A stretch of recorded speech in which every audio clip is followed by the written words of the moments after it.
Hi friends, welcome to Telugu social media channel. పెద్ద నోట్ల రద్దు తర్వాత 2000 రూపాయల నోటుపై భారీ ఎత్తున చర్చలు జరుగుతున్నాయి.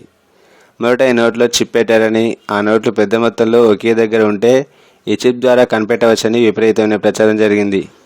అయితే అటువంటి చిప్ ఏమీ లేదని ఆర్బీఐ వివరణ ఇవ్వడంతో ఆ గొడవ సద్దుమణిగింది. ఆ ప్రచారం అయిపోయినప్పటికీ ఈ మధ్యకాలంలో 2000 రూపాయల నోట్లు భారీగా పట్టుబడుతుండడంతో మరో ప్రచారం తెరపైకి వచ్చింది. 2000 రూపాయల నోటుని ముద్రించడానికి ఉపయోగించిన ఇంకులో P32 అనే రేడియోధార్మిక ఫాస్ఫరస్ ఐసోటోప్ ఉందనే వార్త ఇప్పుడు సోషల్ మీడియాలో హల్చల్ చేస్తుంది. P32 అనే రేడియోధార్మిక ఫాస్ఫరస్ ఐసోటోప్ పదార్థం వల్లనే చెన్నై, ఢిల్లీ, బెంగళూరు, పూణే, వెల్లూరు తదితర నగరాల్లో పెద్ద ఎత్తున కొత్త నోట్లను ఐటీ అధికారులు స్వాధీనం చేసుకున్నారనే కథనాలు వస్తున్నాయి.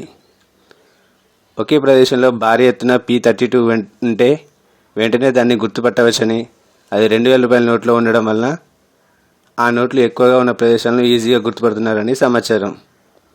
ఈ రేడియోధార్మిక పదార్థం వల్ల ఎలాంటి ప్రమాదం ఉండదని, ఆరోగ్యానికి కూడా ఎలాంటి ఇబ్బంది ఉండదని చెప్తున్నారు. దీనిపై కొన్ని రోజుల్లో పూర్తి క్లారిటీ వచ్చే అవకాశాలు ఉన్నాయి.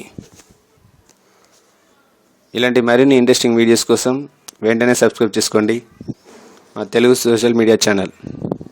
Thank you friends, thank you for watching.